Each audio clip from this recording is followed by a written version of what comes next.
Namo tassa bhagavato arahato samma sambuddhassa. Namo tassa bhagavato arahato samma sambuddhassa. Namo tassa bhagavato arahato samma sambuddhassa.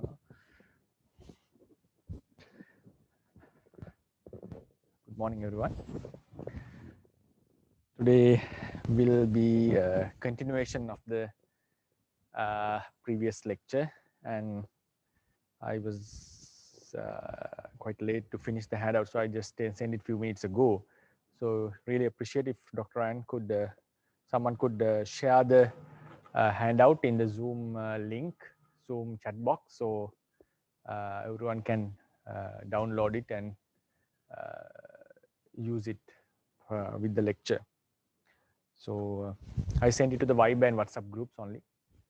Yeah. Yes, I already shared, Bante. Okay. Thank you very much, Dr. Ann. Thank you. So today the topic was like last time we discussed that it's an analysis about these four types of conditioned realities: Paramatta Dhammas, Paramatta Jatika, Upadino Dhamma, and Anupanna Dhammas. So what are the similarities and how do we classify them in terms of Dhamma? That's what we discussed. So last week we discussed about the nature of existing, how something could be called existing. If you remember, we divided into two groups. The main clarification was ultimacy, the ultimate paramatta and panyati. If you remember, the paramatta and panyati. The paramatta are the realities or the things, natures that have their own unique intrinsic nature. Then if something doesn't possess such an intrinsic nature, it is classified as panyati or concepts, because they don't possess any essence to be known with wisdom. In terms of analytical wisdom, I would call. In terms of analytical wisdom, there is no essence to be known. So they are classified as non-existing thing, like the concepts, like the idea of a man, idea of a tree, and so forth. Because when we analyze it, we end up in bunch of or group of ultimate realities. So therefore, the idea of a tree, idea of a man, there is no one single entity to be called a man or a tree. So that's why we put them into concepts. So when we come to ultimate realities, ultimacy, the paramatta, those are the things that can be verified or known with analytical wisdom, not normal wisdom, because the idea of a man can be known with ordinary wisdom, but when we analyze it, the idea disappears. So what we are talking here as ultimacy, the paramatta, are the things, natures that can be known with analytical wisdom. When we analyze, if we come into a nature that cannot be further divided, that is called an ultimate reality or a paramatta. So then within the group of paramatta, now that was the first classification. If I remind again, because we do it once a week, so there are many possibilities that the listeners may forget what we discuss. So paramatta are the first classification, and then out of what is apart from them are panyati. Panyati we termed it as concepts. So they are non-existing. They do not exist. Why? Because they do not have a essence. Non-existing. Avijjamana in Pali we call. Then the paramattas do exist because they possess an intrinsic nature. Possessing intrinsic nature. Having an intrinsic characteristic.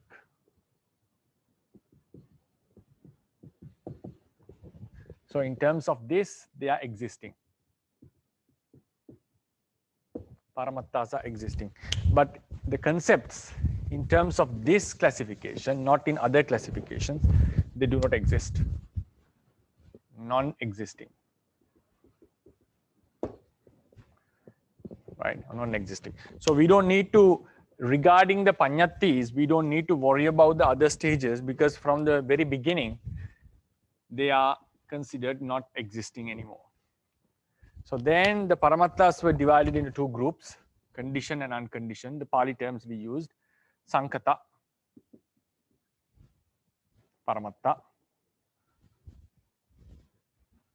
Then asankata, the unconditioned.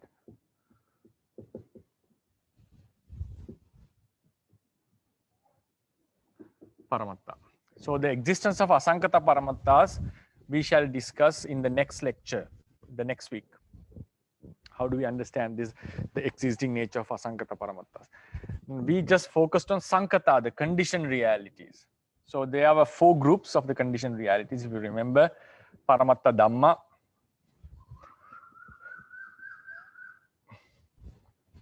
then we had Uppadino Dhamma,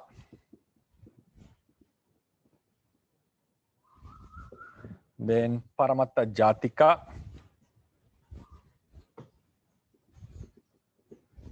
then we have Anuppanna Dhamma.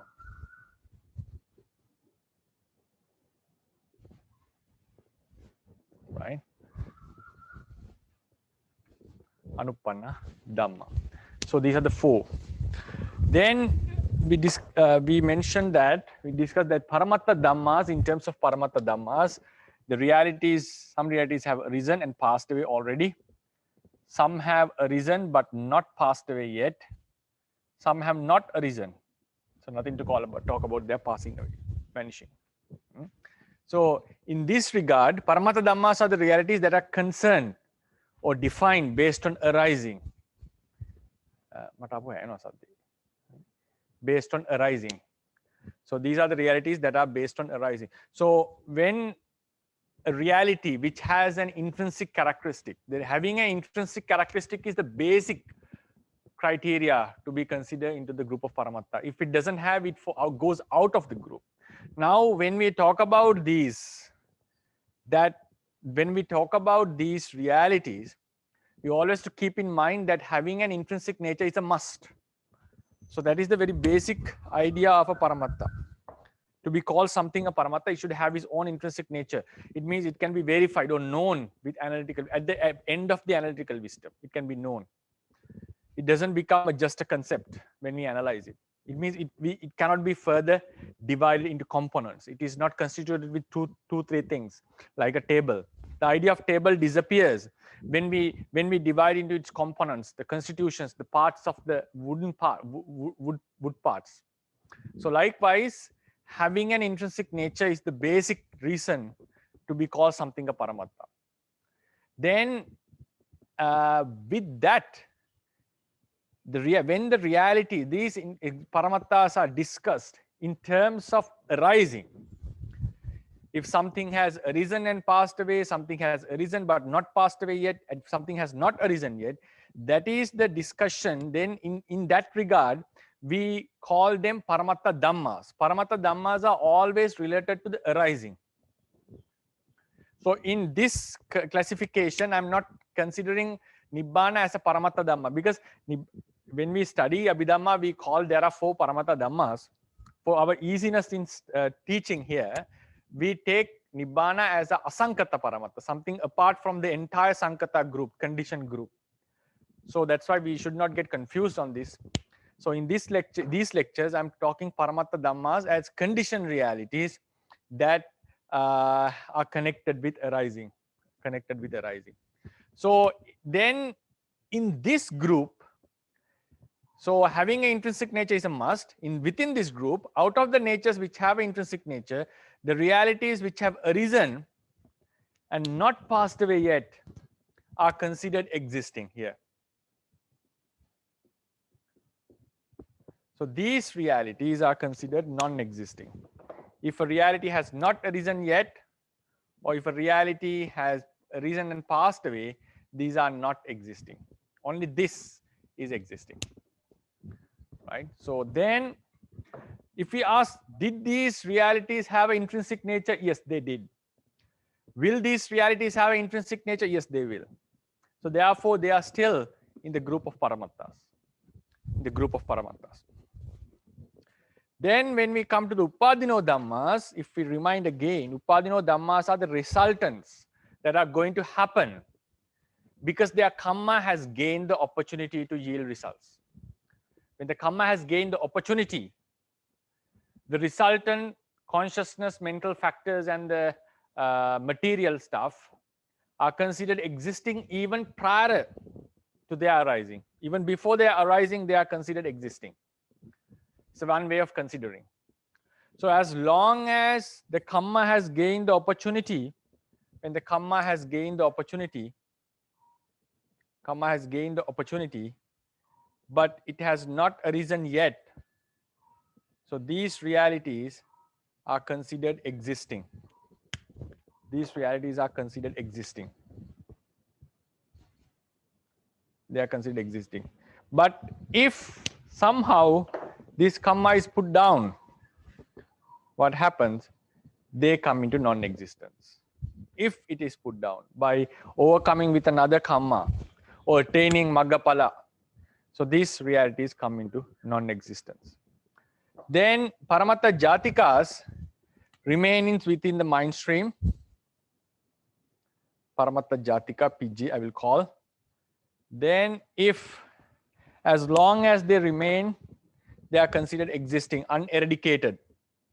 But when for instance, the path consciousness, there are various ways that these paramatta jatikas can be eradicated.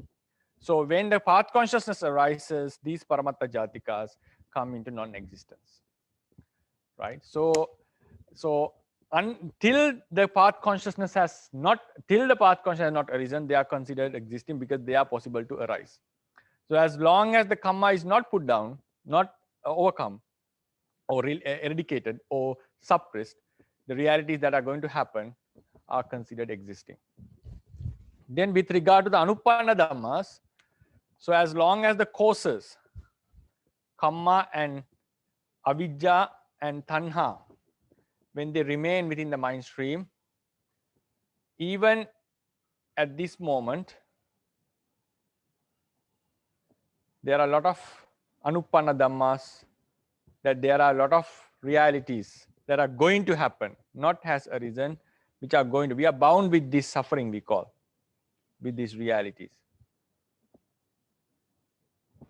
So as long as these causes prevail within ourselves, these realities are considered existing. But whenever these kamma and the causes are put down or eradicated, what happened?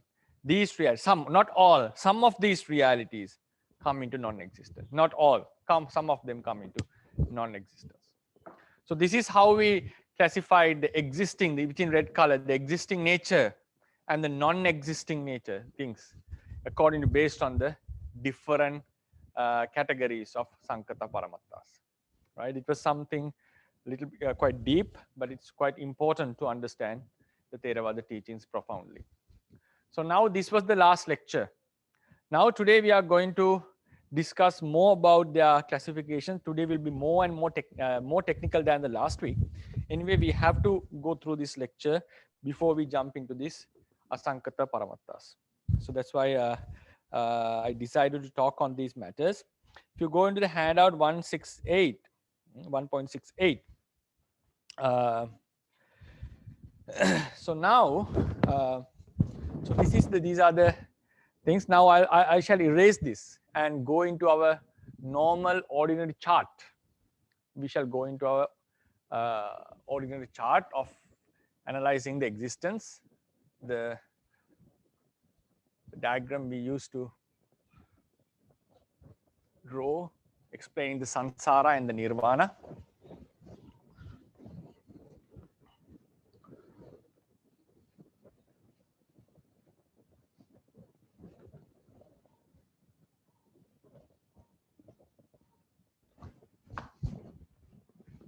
It was like we had past the birth, then we had consciousness and mental material stuff. This was the death, will be the death. And then as long as the kamma remains having the support of avidya and tanha, craving and ignorance, they will at one point, for instance, we discuss here. At one point, it gets the opportunity. If it has gained the opportunity,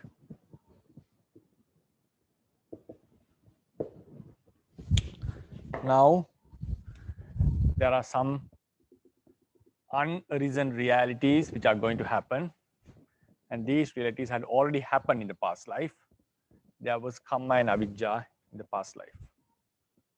Kamma, Avijja, and Tanha. Since they were supported, they gained the opportunity and they arose.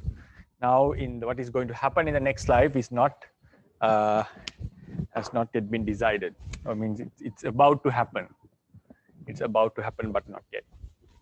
So these are the Paramatta Dhammas, the Chitta Chetasikas, which arises.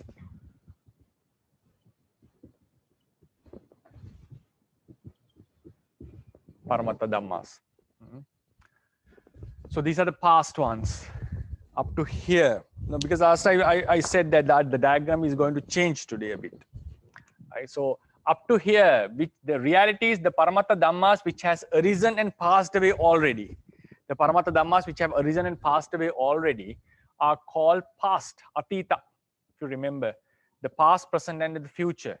That classification of past, present, and future is exclusive to the Paramatta Dhammas, not to the other three groups. Not to the other three groups. So these were the Paramatta Jatikas. These were the Anupanna Dhammas. And some of the resultant consciousness or mental factors or material that arises due to the Kamma which gained the opportunity were called Upadino Dhamma. So all the realities that could happen in the future, the possibility was called Anupanna. If there are some resultant realities that would be arose by a Kamma that gained the opportunity, then we call them as Upadino Dhamma. That was our definitions. Then the latent ones were Paramatta Jatikas. Now, the past, present, future categorization. So up to here, the realities that have arisen already, past, we call it Atita. Meaning they have arisen and passed away. Even this reality has arisen and passed away. So this would keep on going endlessly according to Buddhism, up to here. Then the reality which has arisen but not passed away yet is called present, Pachuppanna.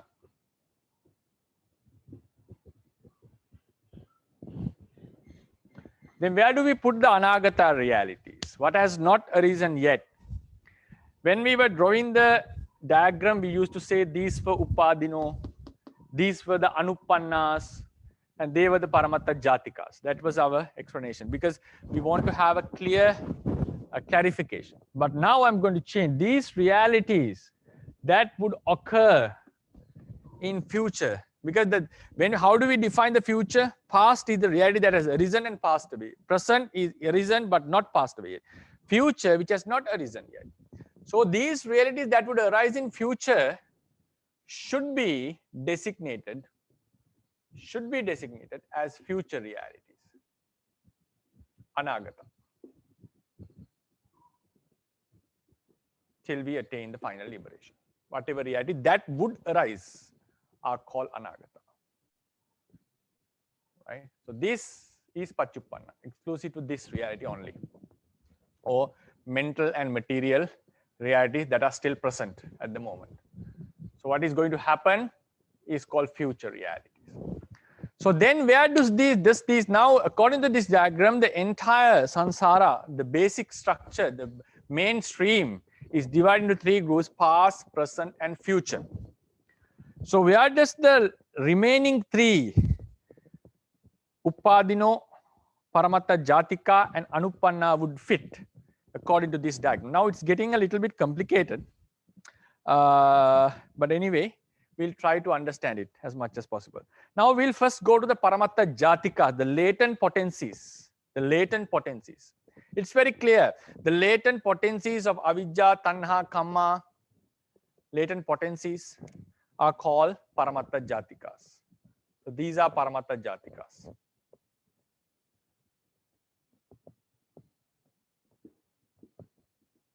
But it's not an exhaustive classification. There can be Vasana, Asaya, and some other Paramatta Jatikas that we already discussed in very briefly in that lecture. Then what about Anupanna Dhammas? Previously we mentioned what was written in the green color were the Anupanna Dhammas. So what were written in the broken lines were the Anupanna Dhammas. How do we explain them? How do we explain them? So now the thing is, at this moment, we said, how do we explain the Anupanna Dhammas? We are not freed from them. We are bound to experience these Anupanna Dhammas. So thing is, now when we want to explain Anupanna Dhammas, basically we have to go into the potency. So all the potencies are written below this group, below this line. So therefore, the potency for these realities, are the actual Anupanna Dhammas. It means these realities, now even at this moment, if you take this moment, even at this moment, there's a possibility that this reality would happen. This reality would happen. All these realities would happen. There's a possibility. So actually, Anupanna Dhamma means this possibility.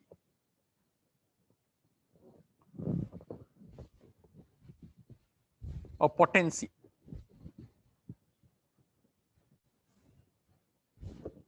Potency. There is a potency that these Anupanna Dhammas would arise as realities, as Paramatta Dhammas. So even at this present moment, we're talking about the present moment, at this moment, we are bound with this reality. That boundness, it's like a hidden energy. It's not the kinetic energy, the other one, like the potential energy we call, like a potential energy.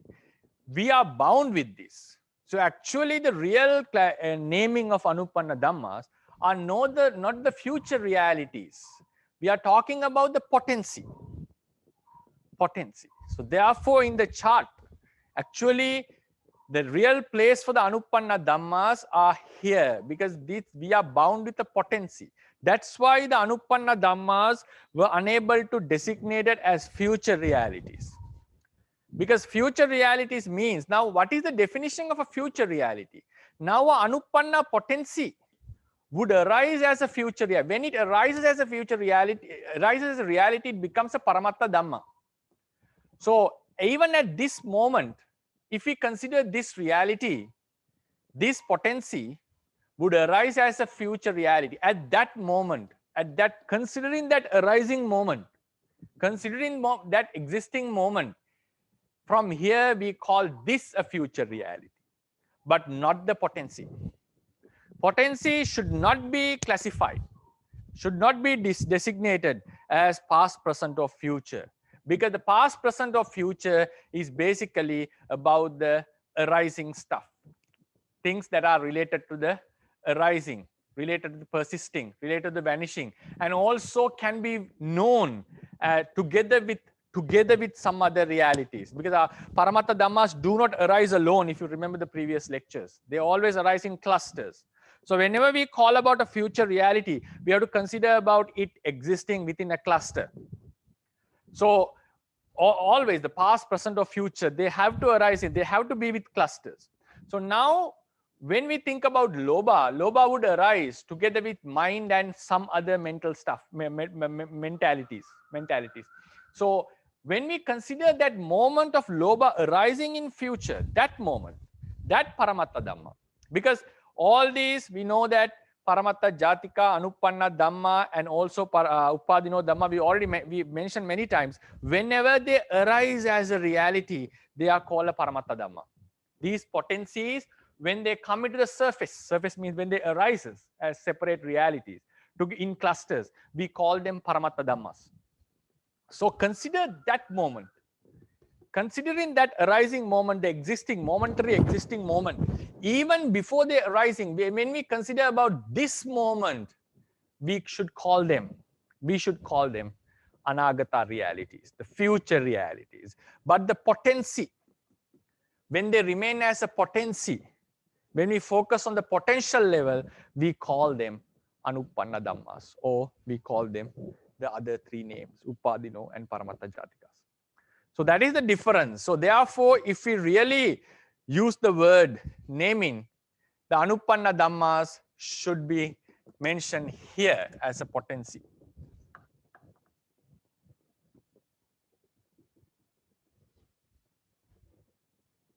But till now, till today, we always mention anupanna dhammas here. That is the reason was, if we talk about it from here, the explanations would be very obscure and difficult to grasp.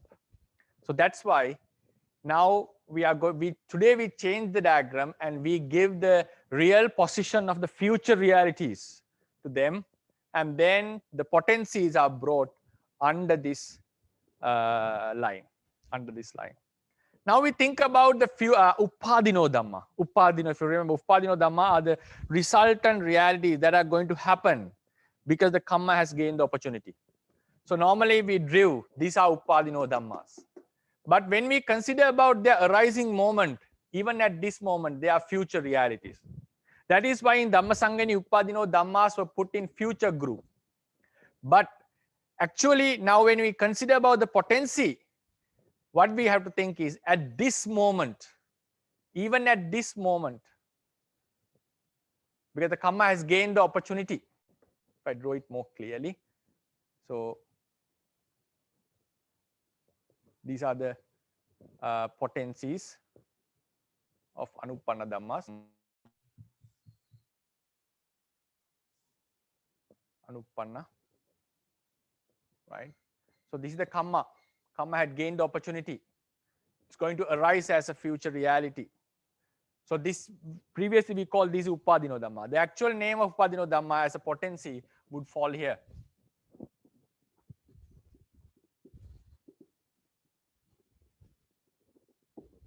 What does it mean? It has not arisen yet, but it is considered as existing. What is considered as existing? If the future, because there are many sutras, Buddha mentioned very clearly, future reality does not exist. And it was clear in our first chart, we mentioned the past and the future are not existing.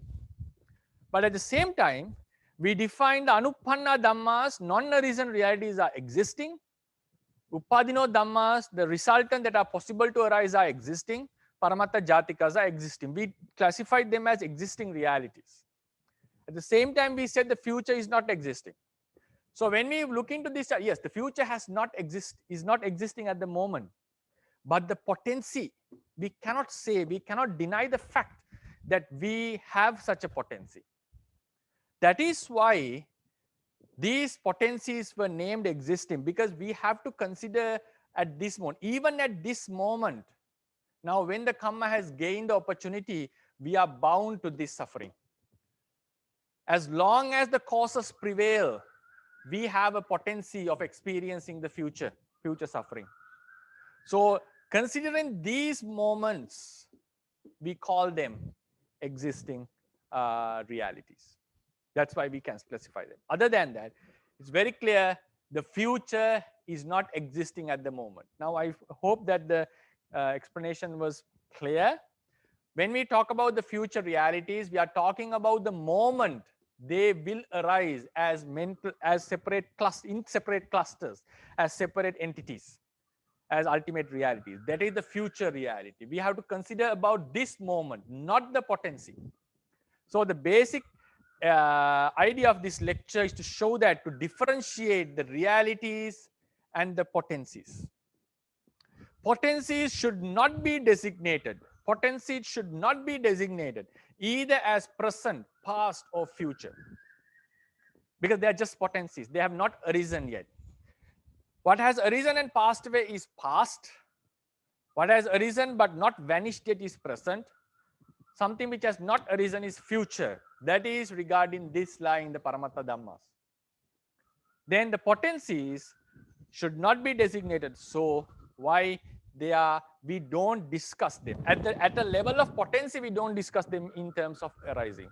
That is true that they will arise, but when they arise, we have to consider them as future. And the Paramatta Dhamma level. This is the Paramatta Dhamma level.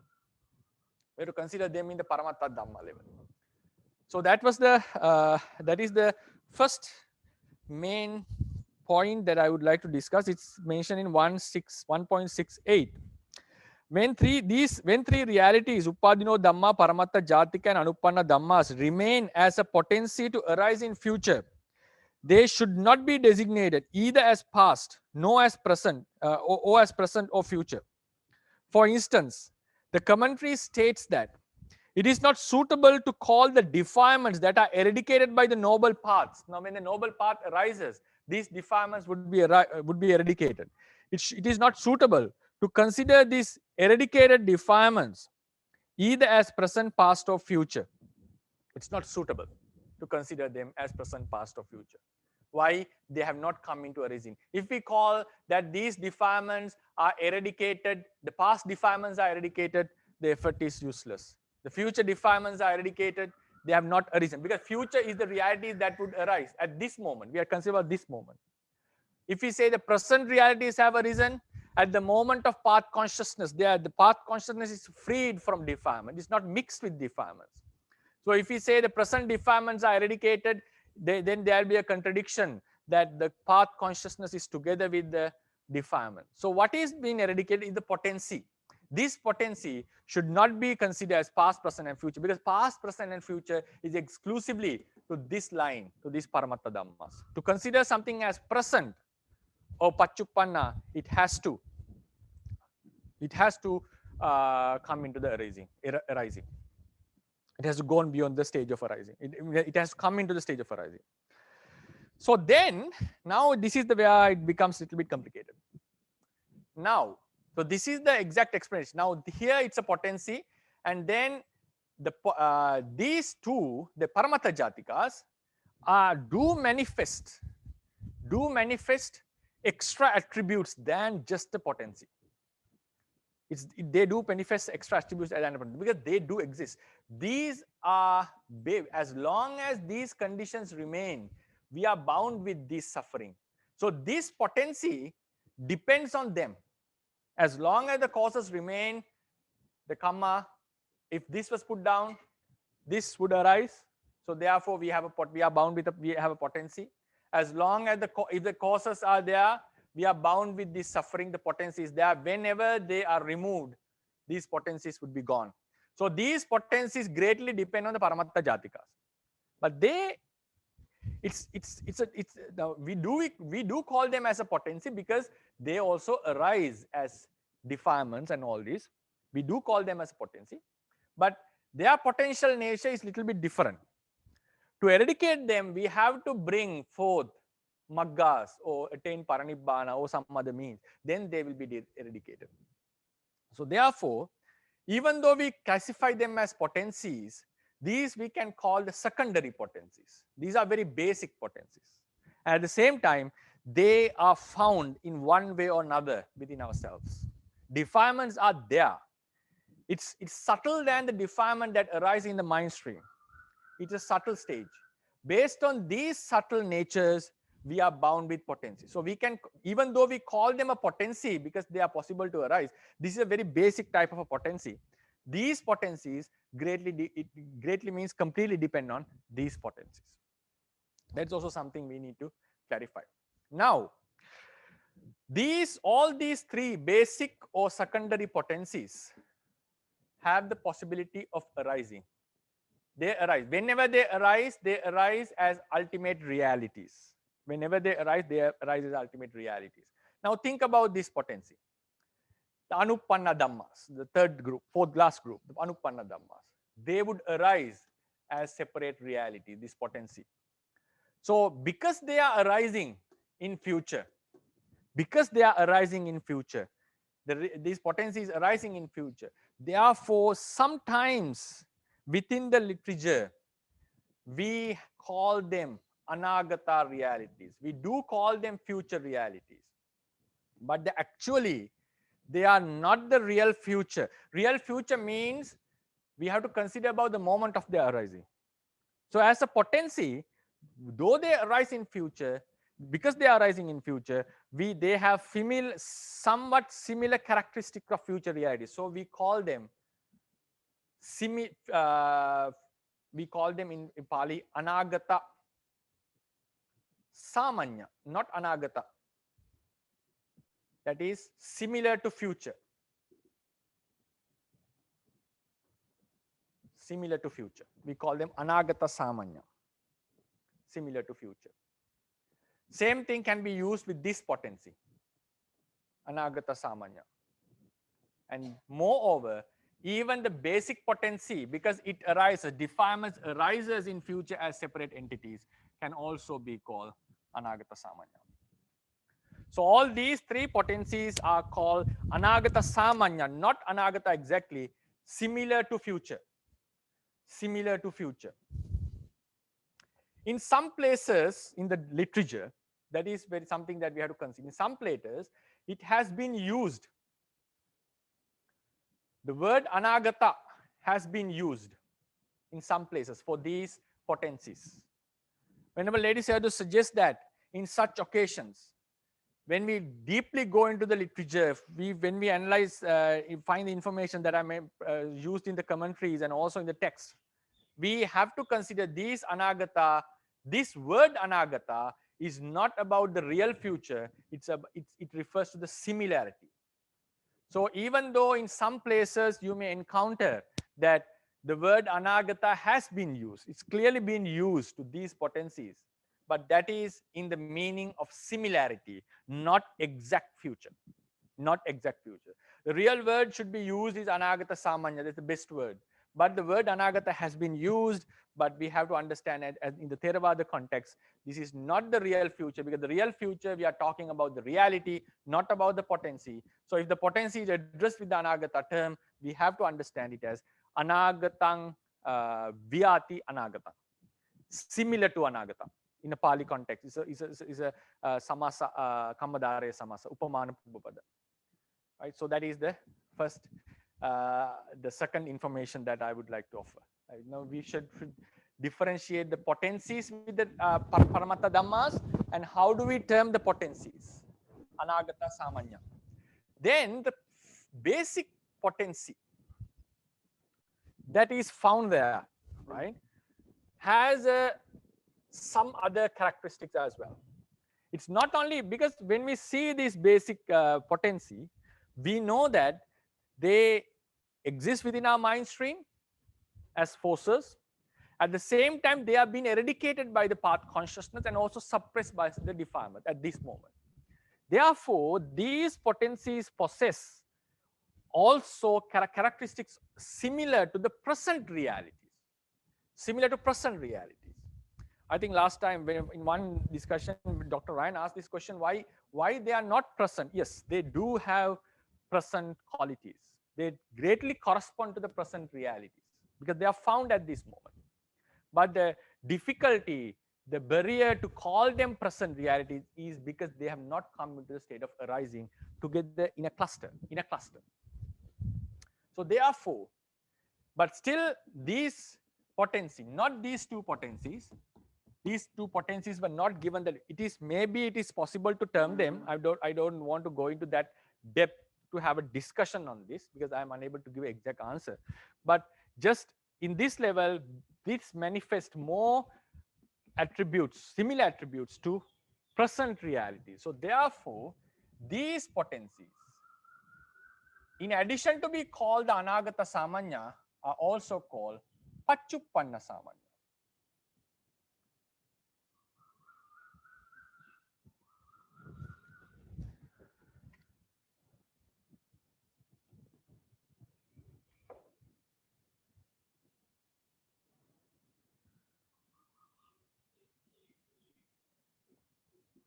Pachuppanna Samanya means similar to present realities.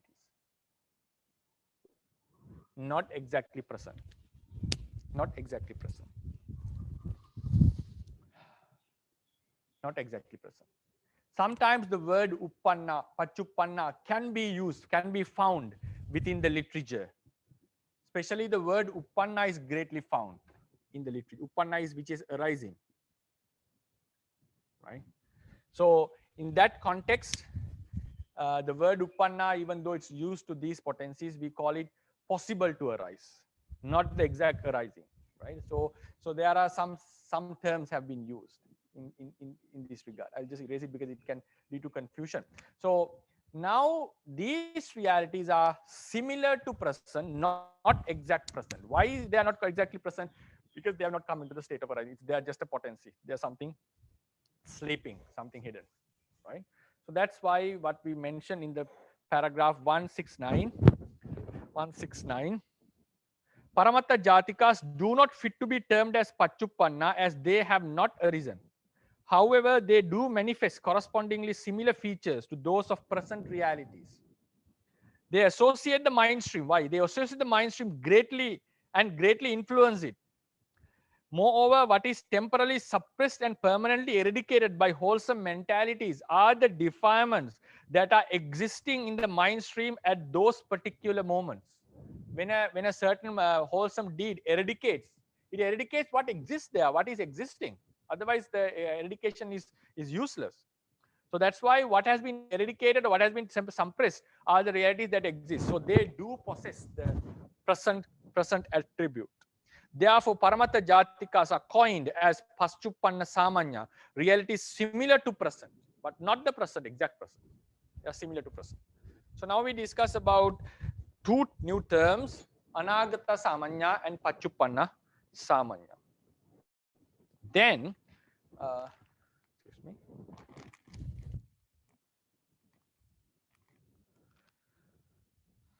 Then we go into the next top point. Now, right.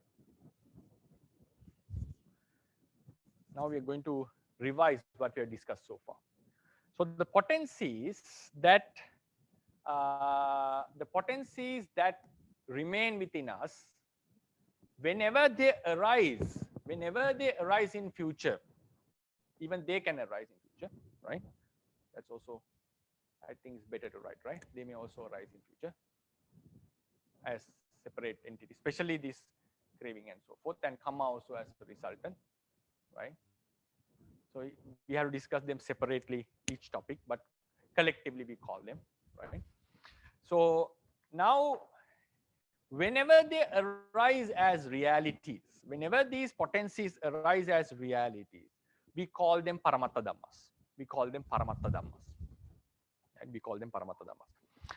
Then at that level, after they have arisen, now imagine this has arisen and passed away. Imagine this has arisen and passed away. If this has arisen and passed away, and we are at this moment, so this become, at this moment, this is a past reality because it has arisen. Imagine if this moment has passed, and now we are in this moment. So these realities have occurred and passed away, so this become a past reality. While it is existing, it's a present reality. While it is existing, is a present reality, right? While it is existing, is a present reality. I think it's clear. These two explanations about the past and future, past and present, are clear to understand, easy to understand. The point is, what we already discussed actually, the point is the future. Even at this moment, we know they would arise. After they have arisen and passed away is past, they have arisen and not passed away is present. Even before they are arising, now they will arise in future. They will arise in future. Now, when we want to term something as future, we have to consider that moment. A potency, whenever it arises as a reality in future, considering that moment of arising, considering that moment, not the potency here, considering that moment, we have to term it as future. So in the end, what happens? It is these potencies that have arisen and passed away. It is these potencies that have arisen and existing at the moment. It is these same potencies that would arise in future. So future means you have to consider that moment, not the potential moment. So if I'll repeat again, if a potency has arisen and passed away, then it is a past reality. If it has arisen and not passed away yet, it's a present reality. Considering that potency that would arise in future, that arising moment, considering that arising moment is future reality. But the potency itself should not be called, should not be called either as past, present, or future. It should not be designated in terms of past, present, future.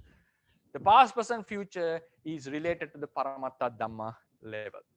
That is the next point that would like to discuss. That is 1.70. 1.70.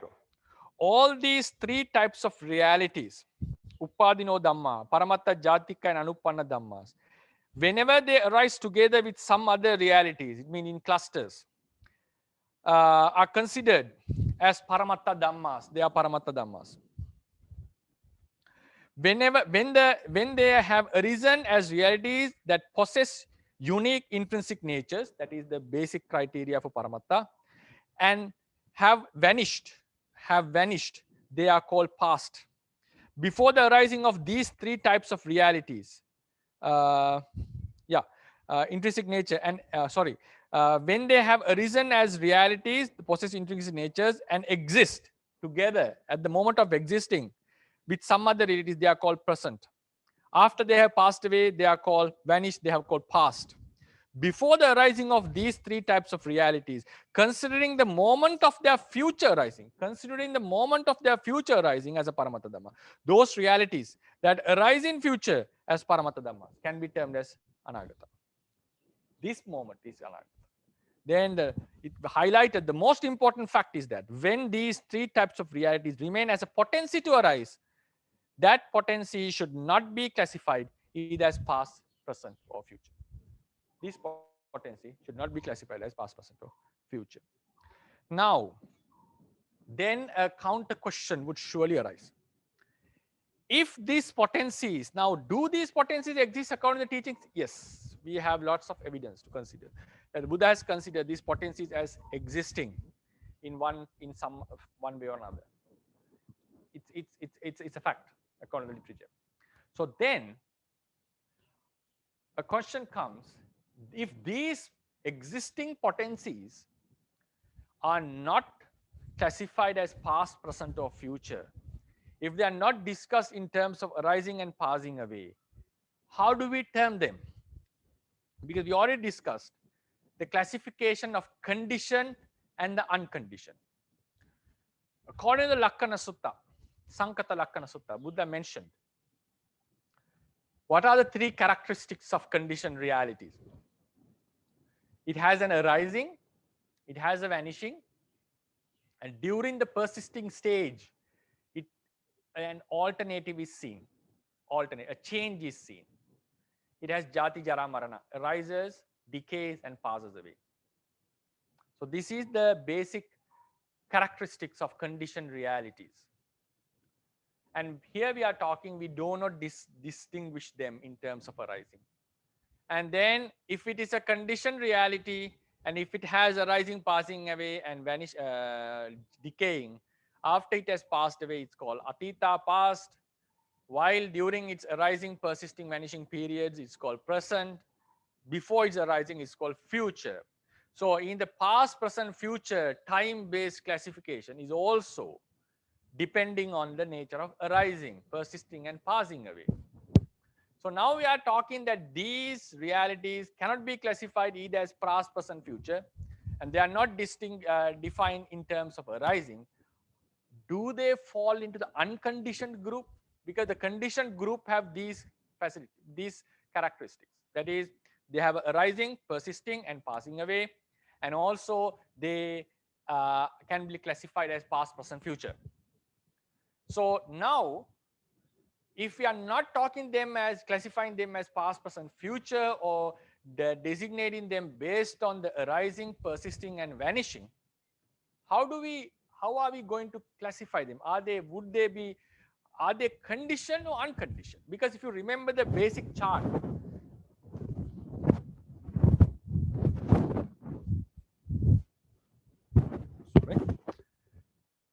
because if you remember the basic chart we classified these Anupanna, Uppadino, Paramatta, Jatika in the conditioned group, not in the unconditioned. Unconditioned was separate to the Nirvana.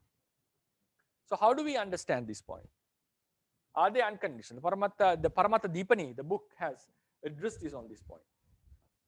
So according to it, it says, the classification is based, the fact of classification, the clue of classification is based on how do we understand them, how do we know them, how do we feel them, these potencies. So based on that, they fall into the conditioned group. According to Theravadians, they fall into the conditioned, not the unconditioned. The reason is, according to Paramatta Dipani, how do we understand them? We know that if these potencies are not put down, if these potencies are brought into, if these potencies are not brought into non-existence by the earlier mentioned means, how do we bring this into a non-existent? By path consciousness. How do we bring Uppadino Dhamma into non-existent? By suppressing the Kamma, which got the opportunity. How do we get rid of the Anupanna? How do we make the Anupanna non-existing? By eradicating the causes. If the relevant causes are not removed, these potencies would surely arise in future, After arising, they persist momentarily and passed away, will pass away. I'll repeat again. These potencies will remain within us and they are existing unless they are not brought into non-existence. How do we bring them into non-existence? In the Paramatta Jatikas, basically by Magga Chitta or attaining Paranirvana. The Uppadino Dhamma, by putting down the Kamma which gain the opportunity. Anupanna Dhammas, by removing the causes. So unless we remove the relevant causes for these potencies, they would surely arise in future. If they arise, they will surely arise, persist and pass away in future. So it means they are sankata, the conditioned characteristics of arising, persisting and passing away. We know them in terms of that understanding. They would arise in future. So that is why they matter to us. Because they are going to arise in future. So before they are arising, we have to remove them. We have to get rid of them. So therefore, these potencies are known in terms of arising, passing away and vanishing in future. So they are not completely freed from the conditioned qualities. Because the very basic reason for this, according to Theravadians, the potencies and their state of as Paramatta Dhamma are not two things. That is the potency which arises as a Paramatta Dhamma. The potency itself arises as a Paramatta Dhamma. It's not a different state. That is the argument that was presented in Katavattu, in the Anusaya Anaramana Katha. Some sect wanted to completely differentiate these potencies from the realities. The Theravadians held to the idea, no, that is not how the Buddha wanted. There are many, they said there are many suttas, evidences to show that it is the same reality that remains as a potency according to the idea of the Buddha. And it is, such information can be fetched from the literature, from the canon. So therefore, Theravadians consider it the same potency which arises in future. So therefore, these potencies are known. These potencies are known with their arising in the future as separate entities. So if they arise, they persist and pass away. So they are known with the conditioned characteristics. Therefore, they are not fully freed from the conditioned natures. So, but still, so if something has these conditioned natures, it would arise in future, right? At the moment of arising, before arising, considering that arising moment, it can be termed anagata.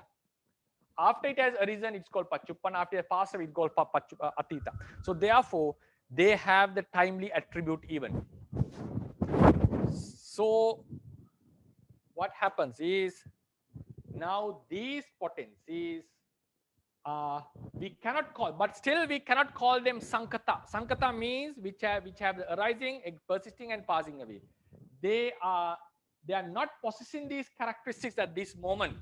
They are just a potency. So they are termed as Sankata Jatika. They are termed as Sankata Jatika.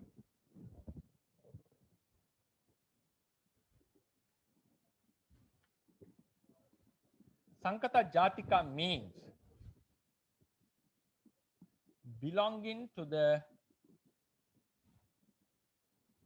group of Sankata. Not exactly Sankata. All of them belong to the group of Sankata. Not exact Sankata. Why? They are known with the characteristics of Sankata. At the same time, they are also called, this is number one, Te Kalika Jatika.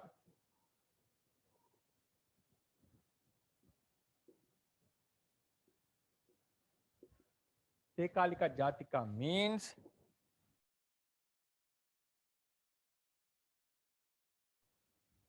to the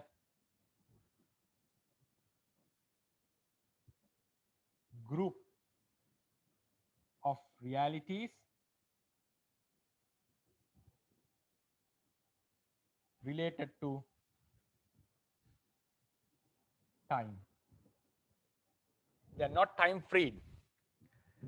Sorry that it's not clear. Maybe it's not very clear. Maybe I'll erase it and write. Okay. Get more space here. Similar to future. So number two is Te Kalika Jatika. Means belonging to the group of realities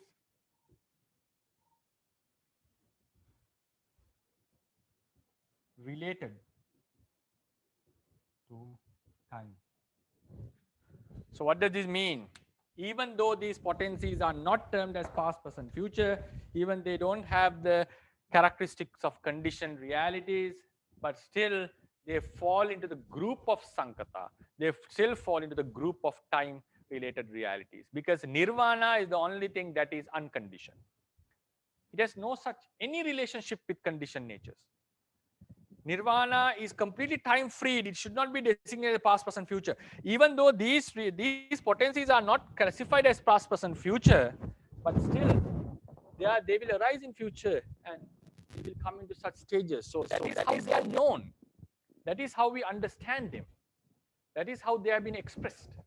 So therefore, they are not entirely falling into the Asankata or Kalamutta group. So the Venerable Lady Sayadaw has termed them as Sankata Jatika and Te Kalika Jatika.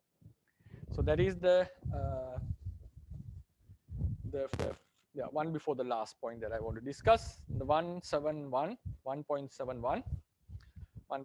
As Upadino Dhamma, Paramata Jatika and Anupanna Dhammas are not defined based on arising, persisting, and vanishing, are they unconditioned realities? Then are they time freed?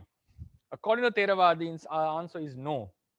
The reason can be fetched in the way, from the way in which we understand these realities. These realities are understood as, if these realities are not eradicated by the noble paths and by other relevant means, they would surely arise and vanish in future. So they are known in relation with the characteristics of conditioned realities, hence are not unconditioned, no time freed. However, as they are not defined based on arising, persisting, and vanishing, they do not fully fit to be termed as conditioned realities, and as a result cannot be classified either past, present, or future. So what we come into intermediate stage. Therefore, in Paramattha Dipani, they are termed as Sankata Jatika. Realities belong to the group of conditioned realities, and Te Kalika Jatika, realities belong to the group that are related with time. So we have now, when we explain Sankata, Sankata Jatika, and Asankata. Te Kalika, past, present, future, and related to past, present, future, not exactly past, present, future, and time free. Tekalika, Jatika, and Akala Muttaka. I'll repeat again. The condition, we normally say condition, unconditioned. Within the condition, there are realities that are related to condition that are not entirely conditioned, like what we see in the sutta. Then in the time classification, we have past, present, future, that is related to that belong to the 3 times, and reality which are related to the 3 times, not exactly past, present, future. And then the nibbana, the time freed reality. So that is the point. Then the last point is, within the, even though we draw this in such manners to understand, what happens is within the canon, within the literature, not in always these terms have been thus scrutinized. They have not been such analyzed. So here for the understanding, we show the reality level, the potency level, how to designate them. Now I know it's maybe it's completely confusing. Sorry for that. So we know that past, present, future, they are similar to future, similar to present. They are conditioned. They are time. They are related to the time. These are they are conditioned, and they are either past, present, future. Then we call they are not entirely conditioned, but related to the conditioned realities. We don't classify them as past, present, future, but they are related to the time. So this kind of scrutinization is not used even by the Buddha all the time. So how do we know? The thing is, the Theravadians, I'll come back in the third council reason discussion. They don't want to separate this potency and the reality level. So they consider the potency itself arise as reality. So what happens is, within the literature, we find the same name has been given even to the potency and even to the reality. Reality means the Paramatta Dhamma level. So how do we say? Lobha is eradicated. So what kind of lobha is eradicated? Is it the lobha eradicated that arises in the mind? No, it's impossible. What has been eradicated is the potency. Some places it's mentioned, the past karma gets the opportunity to give a result. Is the past karma the chetana which was done? No, it's the potency gets the opportunity to give result. It's the potency that the opportunity gets. We are bound with the suffering. Is it the suffering that will happen in future? Is it what we are bound with? No, the potency is here. We are the anupanna, the suffering that we are bound is with us together. So we can get released from that. Release from this potency is called nirvana. Release from this potency. So we are not going to encounter such future reality. It is not we don't get freed from the future realities. We get freed from the potency to the future realities. So likewise, the same that we say, Buddha said to get rid of the rupa khanda. To Venerable Radha, he mentioned eradicate the rupa khanda, even though rupa is not something to be eradicated according to Suttanta method. There's a way to consider. He said eradicate the rupa khanda. So what does it mean? Is he talking about the eradication of the present rupa to kill yourself? No. Is he talking about to eradicate the future rupa? No. He's talking about get rid of the potency for the rupa, that is the anupanna. So think now, in some places he mentioned rupa, contemplate rupa as anicca dukkha anatta, that is the rupa in this level. Contemplate the chitta as anicca dukkha anatta, that is the chitta here. Whenever the lobha arises, be aware, that is the lobha here. So therefore, the same term lobha has been used for the potential lobha and the lobha which arises as reality. The same term, the rupa, has been used, the rupa that we possess and the rupa that we are bound with. So likewise, the karma, we do good and bad deeds. That is the karma that we do arises. The karma which gets the opportunity, the potential force. So therefore, the thing is, within the literature, the potency and the paramatta level, paramatta dhamma level has been used. The realities, the terms, the similar terms has been used. The same terms has been used, referring to the potencies and also referring to the paramatta dhamma level. So it's our duty, the readers have to be cautious to distinguish which thing the term is referring to according to the context. That's the final paragraph which I would like to read. 1.72. Whenever upadino dhamma, paramatta jatika and anupanna dhamma arise as separate entities, In reality clusters, they are called Paramatta Dhammas. However, according to the classification found in clarifications found in Katavattu, these potential realities should not be, it's a repetition, sorry, should not be defined as completely separate entities from their stage of arising as Paramatta Dhamma. We should not separate them as complete different stages. According to Theravadins, Upadino Dhamma, Paramatta Jatika, and Anupanna Dhammas are certain stages of ultimate natures. When these ultimate natures are discussed in relation with the arising, they are called Paramatta Dhammas. It is the same realities which arise. That's what I want to say. Therefore, within the Theravada tradition, all the characteristics of Paramatta Dhammas are attributed to their corresponding Upadino Dhamma, Paramatta Jatika, and Anupanna Dhamma stages.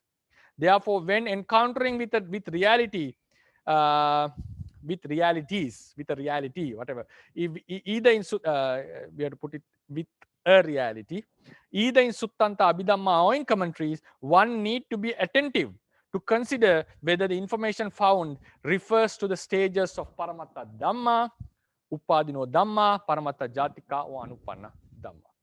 Yeah, so that is the information I would like to share. So today we discuss, I think, quite number of information, and I would conclude the lecture, and this will be the last lecture regarding the conditioned realities. From next week, I'll go into the unconditioned realities. I think I have already summarized the lecture a few times, so I would conclude and give the opportunity to ask questions. Yeah. Sadhu, sadhu, sadhu. Thank you so much, Bante. So hello, everyone. If you have any questions, you can raise your hand or you can put your question in the chat box. Yeah, good morning, Bante. I have like 2 questions. So the first one, the short one is, so when we say that these potencies or forces or energies, they remain in the mind stream, then how can we explain the situation of the asanya satta? Because over there they only have rupa. Then what does it mean by these forces remain in the mind stream? They don't have mind. Then how can we explain that? But so another very good question. And the second question, I'll oh, the second question is kind of a long question, Bante. oh, okay. Yes. Right. Okay. Then first we'll go into the Asanya Satta. I think the audience would understand it because we say these potencies remain within the mind stream. The potencies remains in the mind stream. And also we have in the Theravada literature that there's a realm called Asanya Satta. There's a realm called Asanya Satta where there's no consciousness. The question is, in Asanya Satta, how do we explain these potencies? How do we explain? Because we know Asanya Satta is not a being, is not freed from the suffering. He's going to experience the next life in the Kama realm for sure. And it's not a fully liberated state. There is a certain liberation at that time, but not fully liberated. So he's not freed from this suffering. And then we explain that these natures are connected with our mind stream. So how do we explain if there is no consciousness there? It's a very tough question to discuss. So, and it has not been, still I haven't found such information about the Asanya Satta.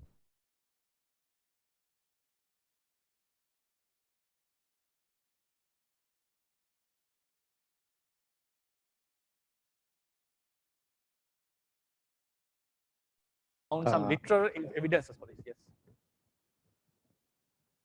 Yes, Dr. Ryan?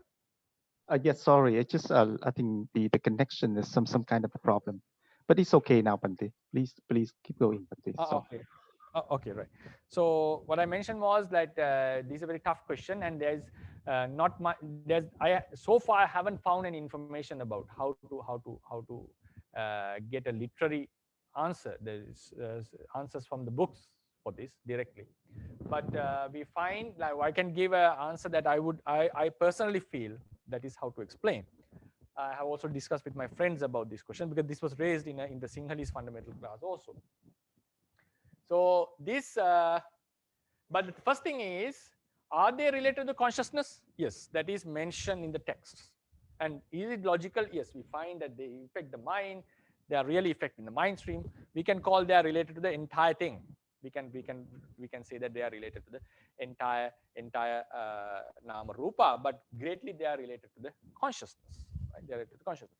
And so there are informations that they associate the mind stream. They associate the mind stream, but they are also related to the rupa as well. Then at the same time, we know asanya satta beings do possess defilements latent. That's why, and also they have a karma force. So it comes forth and gives results in future, in the next life.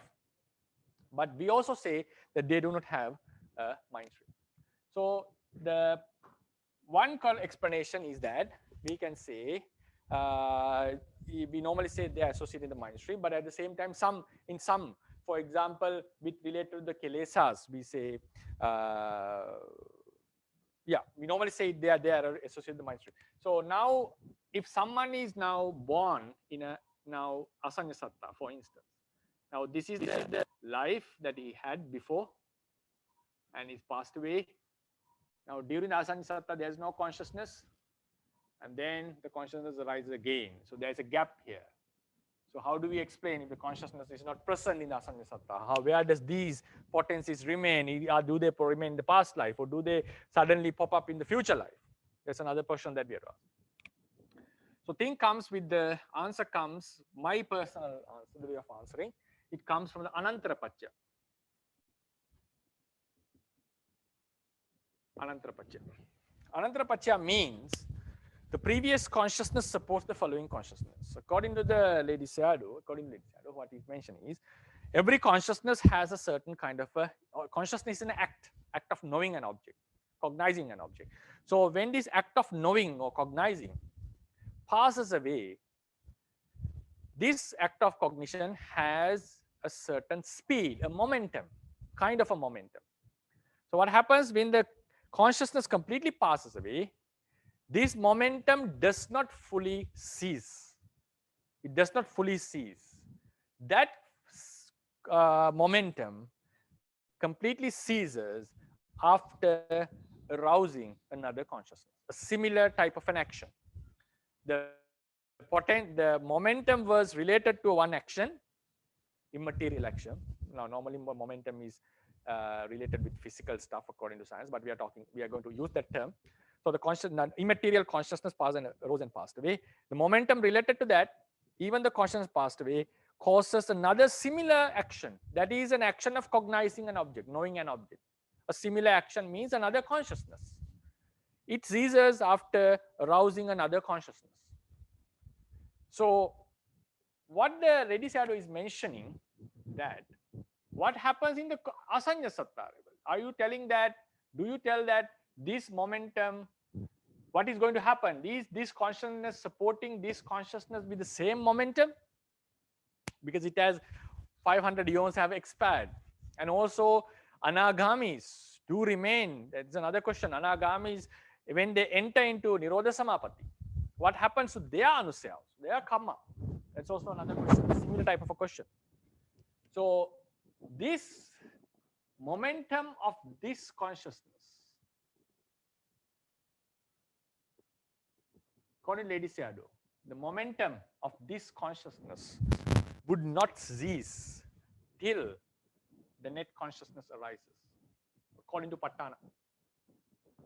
Patana says it supports, the Lady Sayadaw attribute this into the momentum, the Anantarapatya Sati.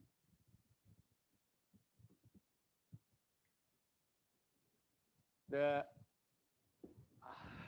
example he gives is, now there are certain fighters belonging to a king orders them to fight in various wars, but sometimes they are given the holiday, they are given the time off. So at that time, they do possess the ability to fight, but even while they are in their vacations, still they do possess the ability to fight. It's not that they lose that ability. So likewise, even though the time have passed, the consciousness stream has been suppressed by some special means, Chitta Viraga Bhavana, or by Nirodha Samapatti practice. So if the consciousness has been suppressed by certain special means, still that momentum is not lost, as the soldiers do not lose their ability to fight even while they are out. That momentum still remains. So the momentum remains then in the entire mind stream. So personally, there is a way to explain that if the momentum is there, so it's not fully, even though the consciousness is fully absent, still there are certain traits of consciousness related there as the momentum is there. So when the momentum is present, we can still attribute that these beings do possess, because according to the Yamaka, according to the Yamaka or Vibhanga, I forgot, Asanya Satta, everyone who is born in the Rupa Avachara realm do have Anusaya. It's not that the Asanya Satta is freed from Anusaya according to the context.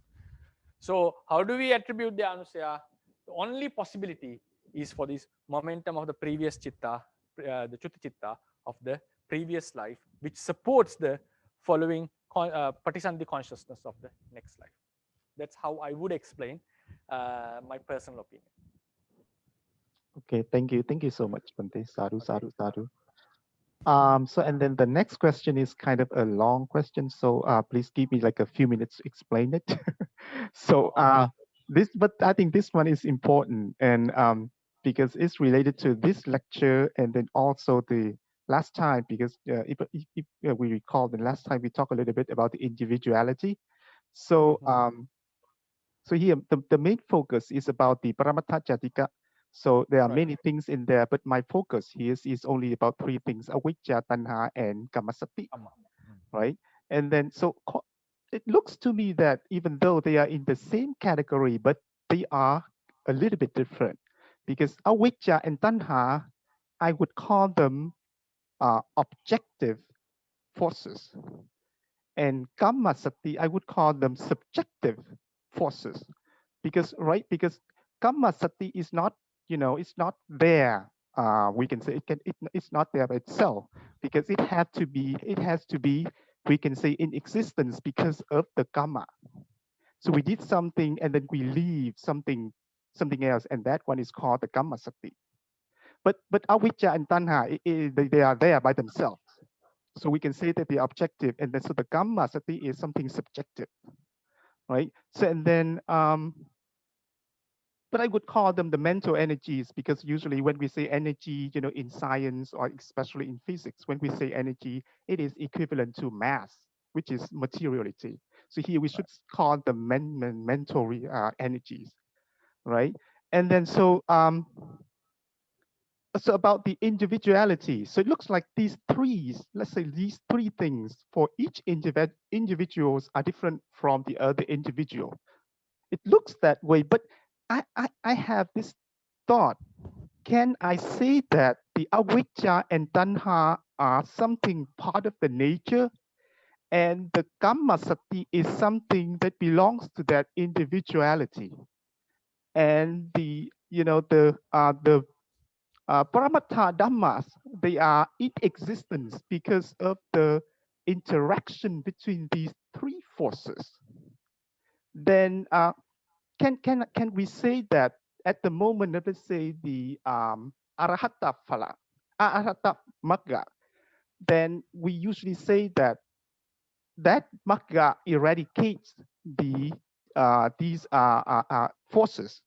But can we say that instead of saying eradicating, it is detaching? So it's detached. The kamma sati is detaching from the avijja and tanha, because avijja tanha is like something part of the nature, it's out there.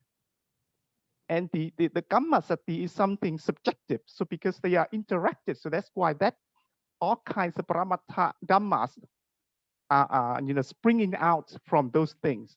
So at the arhata magga, then the kamma sati is detached from the avijja and tanha. Can we think about it that way, Bante? Because I'm thinking about that, but it looks to me that it's bordering a wrong view here. So what do you think about this, Bante? Yeah, it's a very detailed and profound explanation. Thank you for that. I think we need to have a long discussion on this, I feel, because I also need to clarify some things about that explanation. For instance, uh, if I say now, there is a statement in the Patisambhida Magga commentary. Now, when the avijja and tanha has been eradicated, the consciousness, that statement has a deep meaning. That's why I want to repeat it. When avijja and tanha has been eradicated, the consciousness which arises, in the mind stream does not come into the state of a karma, does not come into the nature of a karma. So the karma, the attribute of karma is greatly depending on avijja and tanha, and also, as you said, it greatly depends on our natures. It's like the person he does it, it has varieties and so forth.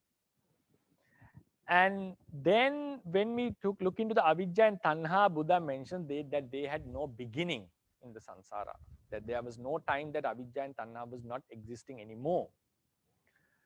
Then when we say it's an objective thing, like it's I think we the Theravadians are not in the opinion that my avijja and another person's avijja are the same. They are just separate forces, but they do share similar characteristics. They share similar attributes. The avijja of every being is similar, even at the latent stage. But if we count them, are they two or the same?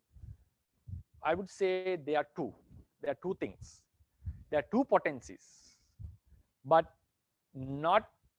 There are two potencies, but sharing similar characteristics. Like the consciousness of every being has a similar functioning, similar characteristic and functioning.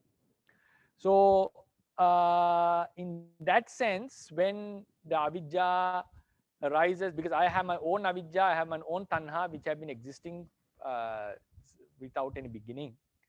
So then my arhat consciousness, if arises in future, it would eradicate all the avijja and tanha without any remnant. Then what happens? All the consciousness, the anupanna dhammas which arises, because I have been born with a past karma. Karma is the main result of all the nama and rupa. Because of karma, all nama and rupa remains. Even though some are not karma born, not vipaka, they spring forth from the vipaka stream. So we can attribute all the consciousness and mental stuff, material stuff, into the karma. Karma is the producer of all mentality and materiality, we can call it. Because if the karma didn't produce this life, it would not going to happen. And all the consciousness springs forth from the bhavanga consciousness. So therefore, when the karma force, then when we're talking about the detachment, yes, the karma cannot be eradicated by the path consciousness. What happens is the effects of the mind, lobha and avijja and tanha is no more to the karma, so it doesn't have the ability to give a rebirth. So we can call it detached, or it's not affected anymore when the defilements are eradicated, but the karma still remains within the mind stream. Yeah, that is how I would explain that. Yeah, I don't know whether that's So the Bante, answer. so you Yeah. don't think that avijja and tanha would be something part of the nature? You mean common to everyone? Yes, I want to say it like that. You mean shared by like the Upanishad? Is it like Upanishad that everyone is sharing the same self? For instance, the mother's soul. That's what I mentioned. That's why I mentioned earlier that it's like it's bordering a wrong view. But I don't want to say it's a cell. It's just some sort of an energy, mental energy out there in the nature. Shared by all the things, all the beings. It's not we share, but what we have is just the karma force. So that karma force is interacting with that nature force. Yeah. So in that case, we are not eradicating avijja and tanha. We are separating avijja and tanha that's what from it, the yes. karma. Oh, it would be something new to Buddhism, I would feel. I see. I would feel it's something new. I think what we have so far is individuality is there, like my avidya is different from another person's avidya, even though they share the similar characteristics. I think it's similar like the chitta, like it's not a chitta, but the similar way how we understand. We don't share the same chitta. It's chitta. Now it's like I would say, like, is there a certain kind of a law which defines the rising of consciousness? Why all consciousness have the same characteristic that is attributed to a law? It's like when we go into the chart of Paramatta Dhamma, Paramatta and Sankata Paramatta, Asankata Paramatta. So what does this mean? What does this Paramatta means? It's like there are similar, we can say, when we explain, now for instance, in some place we explain that how do we explain Lobha and now Lobha and Chanda, Dosa and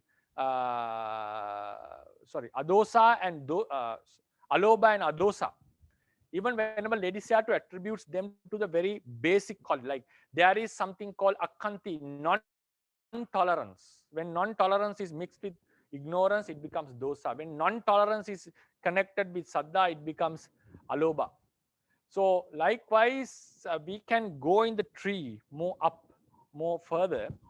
And then if someone asks a question, why every consciousness has the same characteristic or same nature of arising and passing, that is determined by a certain law. So in that sense, why the avidya has the nature of ignorance, or why the tanha has the nature of craving, that is defined by a certain law which governs above everything, like a constitution which governs the entire country. Even the president is under it. So likewise, there is a law above all these natures which defines the characteristics of these realities. Therefore, in such sense, we have such a common sharing. But to my understanding, what I've studied so far, I feel like the avidya of us two beings are different entities. Even they are potencies, they are unique potencies, like separate entities. I see. I see. Okay. Thank you so much, Bante. Okay. Please go ahead, Robin. Okay, thank you, Dr. Ryan. Good morning, Bante. Thank you very Morning. much for today's lecture, Bante. Bante, if possible, if the time is enough, I have 3 questions, Bante. If the time is enough, Bante. Okay, you can just ask the 3 questions. I'll decide according to the time. Yeah, it's already passed. Okay, anyway. Yes, Bante. So the first question is, maybe it's a little bit basic, Bante. So I have noticed that Bante has mentioned several times that past reality do not exist and the future reality do not exist if we consider it from some aspect, Bante. I know that in this respect, Bante is talking in the context of the technical stuff, Bante. But can we also apply this understanding for some aspect of our daily life, Bante? Because I think that people in the society are tormented by the past, sometimes tormented by the regret of the past and also the fear for the future, Bante. So can this understanding also be applied in such a daily context, Bante, especially for lay disciple, Bante? And yeah, I'll just, is it the first question? Yes, the first question, Bante. Okay. I'll go one by one there. So it's like it's not only for lay disciples, because it's even like if something which is not existing, something which is not existing in the future, we don't need to worry about it, because we are supposed to focus on our present moment, and that's a way of getting rid of tension, of stress, and everything. So it's if we worry about the past, because we cannot correct it, it's already gone. We worry the future, which has not yet come, because it can change according to context, according to the conditions. So therefore, it's a very good thing that we consider they are not existing. So we have to focus on what is existing. We try to correct our existing moment. Like existing moment, what I means is the present moment that we are going to face again and again. But the thing is, like, this is very quite important, that to get rid of stress and get rid of all the difficulties that we have in our day-to-day lives, not to waste our time and so forth. And also there are places where the Buddha has mentioned, just focus on the present time and live peacefully. If you think about the past and wonder about the future, that you are not living the entire full life. Then the thing is, in Buddhism, we should not only discuss about this aspect. That is something that I also feel like in Vipassana meditation and also the liberation, we cannot just explain it based on all these three aspects. The potency is a very important fact. We are already considered about the potency. Potency means we are not freed from the future. So we are not thinking about the future, but we have to be aware that such a potency is remaining within us. So we have to get rid of the potencies. So that's why I mentioned when we do the Vipassana meditation, this potential aspect is very important. When we come into, especially to the Udayabbe Jnana, rising and falling wisdom, we start to contemplate about this potency, and we understand that we are not freed from the future suffering that is going to happen in future. So that contemplating on that potency and about the possible future would really brings the detachment in the Vipassana meditation. In day-to-day life, yes, I would consider focusing on the present moment is very quite important and useful to get rid of the stress. But at the same time, even in day-to-day life, we know if we are going to face some problems in the court, so we have some duties to be done, we are not freed from that potency of experiencing hardship in future. So therefore, we do have to think about how to deal with the future. So instead of getting, because if we don't study for an exam, we are going to face difficulties in our lives. So the potency is always there, because now next lecture I'm going to talk about how to get rid of this potencies of suffering. So next lecture we'll be talking about how do we get rid of these potencies temporarily and permanently. What is that nirvana means in terms of Buddhist teachings. So therefore, even in day-to-day life, even we focus on the present moment, that's a very, very good thing. And also it gives a lot of release and all. But in Buddhism is not entirely depending on this aspect. The potency plays a huge role in day-to-day life. Even we, as normally ordinary people, we think about this potency. That's why we get prepared for the future. At the same time, and in the same way, when it comes to Vipassana meditation, when it comes to liberation, we do have to consider about this potency, because that is from what we get released or liberation from. Yes, Bante. Then it's just like what Bante said, that so at in one aspect we should just like live in the present, but we also should be like considering this potency, Bante. Yeah. So in Bante's like opinion, what kind of attitude is the good balance between these two, Bante? Yeah, it's like even though because when we focus on the potency, we are thinking about it's related to the future. So what happens that sometimes focusing on the potencies, the possibilities, we may get lost in the future and may have some unnecessary fears about what is going to happen, and anxiety especially can occur. Yes. Therefore, we should have a balance. That balance has to be, it's personal, and it should be discussed personally, like because some people are very capable of balancing this. Some people just hold it very strongly, so the anxiety comes forth. It's something very individual. For an instance, we touch this thing, but there are certain grips, how a person touches this. It's quite different from each other. So how do we deal with the potency differs from person to person, and that grip of the potency also differs based on his characteristics. So it's like some people do hold it very strongly, some people don't take it, just take it for granted and just be relaxed with it, and then end up in the troubles. So for some people, we have to mention that you have to consider the potencies, possibilities very seriously. For some, we have to say you have to be relaxed. So it depends on the personality, I feel. And I'm not able to give an exact say, but we have to have a balance in it. And that balance has to be dealt according to the person. Okay, Bante. Yeah. Thank you, Bante. And then the second question, Bante, is springing from. Make it the last question. Is it okay? Oh, okay, Bante. And then, so it's springing from Dr. Ryan's question actually. So like, Bante said that, for example, like each person awija is different, Bante. Since like I have studied maybe a little bit of for example, the Abhidhamma Sanggaha, that it mentioned like reality have the same like characteristic, proximate cause like that, Bante. So the impression that I get is that I feel that the Awija is the same like for every beings, Bante. Then what I want to ask is then what is the difference, Bante, for example, my Awija and your Awija, like that? What is exactly the difference, Bante? Yeah, in terms of characteristics, as we go further and further, Avijja, we find Avijja as the very basic cause, even though Avijja is also depending on some other causes. It's the very basic cause of the existence. Even Tanna exists as long as Avijja remains.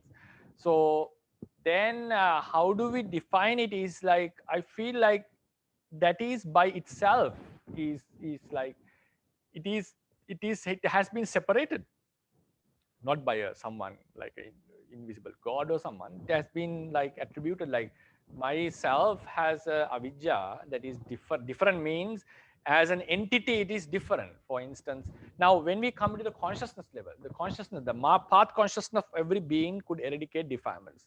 Even two Buddhas eradicate the defilements together with the vasana. But are they same entirely? No, they have, surely they have two attributes, because how they develop the paramis are different from each other. So each consciousness of path consciousness of the Buddhas, even though they possess very similar characteristics, they do have such slight differences. But when we come into the potencies, the avidya potency, there are one way of considering their difference, but that is still secondary. It's like if avidya keeps on, now according to the Theravada, if avidya keeps on arising again and again, the Lady Shadow says it's similar. It's similar, like it arises and vanishes, and then the avidya, latent avidya, gets strengthened. It's like you paint on the same thing. It gets strengthened. It gets built up. So the avidya has been strengthened again and again in the samsara, again and again. That's why kusala is powerful than akusala, even though it has been strengthened for countless times in the samsara. With a certain amount of practice, maximally for a Buddha, 16 Sankheyas and 100,000 eons, he is able to cut off this. Even the avidya has been strengthened for a countless time, kusala is able to overcome. That's why kusala is considered stronger than akusala in Theravada context. So if the avidya has been, or kilesas has been frequently aroused in the mind stream, the strength of these defilements differ from person to person. Strength of the defilements. That's why some avidya can be eradicated easily by some beings. During the Buddha's time, some could eradicate it with listening to a Dhamma talk. Some had to meditate for 12 years. The Rattapala had to meditate for 12 years to get rid of it. The reason lies on how it has been affected, because some have practiced so strongly, the avidya is still there, but it's weakened. Some are stronger. So likewise, the natures of avidya differ based on how we have lived in the samsara. Then when we go to the very basic quality of avidya, it is true that we cannot see a difference in it, because it's the ignorance about the Four Noble Truths, so ignorance about the reality. So therefore, in that level, we see the avidya is same of the all being. The level of avidya is, level means the nature of avidya is same. There cannot be any difference. Only difference happens while we are living in the samsara, the way we deal with avidya. So the levels of ignorance are different from each being in different lives. So why that difference is possible? Why that difference is possible? It's because the avidya has an individual attribute. So in the very, very basic level, the characteristics avidya should be the same of every being, none like the chitta, which comes into a manifest as a reality. The avidya should have 100% similar quality shared in every being as a potency.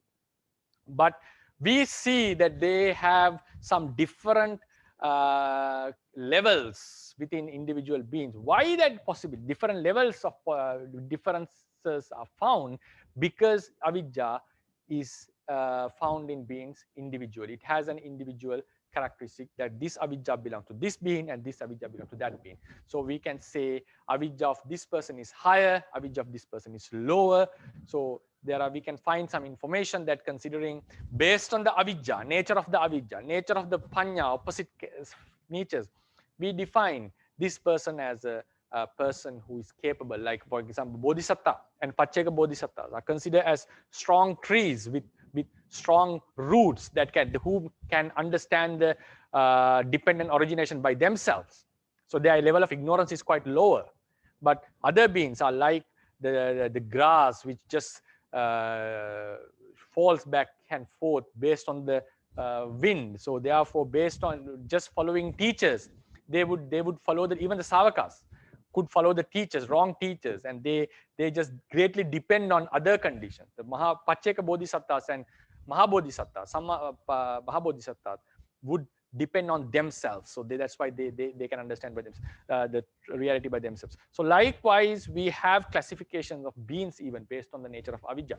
So why such classifications are possible according to Buddhism, what I personally feel is avijja has been explained as separate individual entities based on the being.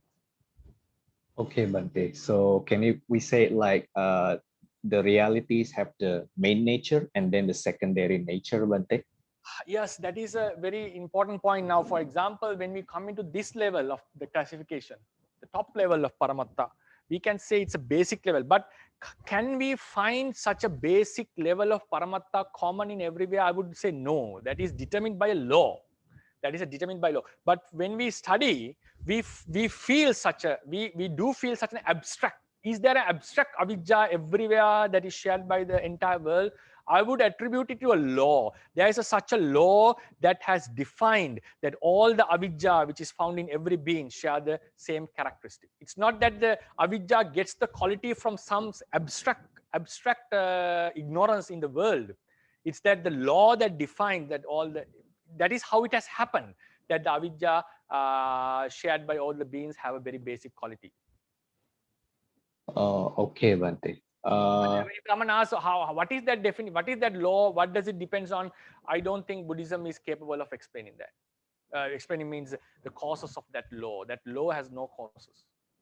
It's not a reality. I'll be talking about these laws and realities after our Sankata, like few lectures. I'll be having another separate lecture about this law and the reality, the differences. Okay, Bhante. Thank you very much, Bhante. Sadhu, sadhu, sadhu. Right, sadhu, sadhu, sadhu. Thank you, Bhante. I just have a word. Sorry, Mr. Ananda. Maybe next time we will give you priority. Sorry. Okay, thank you, Bhante. So thank you for listening and wish you all the best, and may this merit of discussing Dhamma help to attain our liberation and also to prolongate the Buddha's teachings.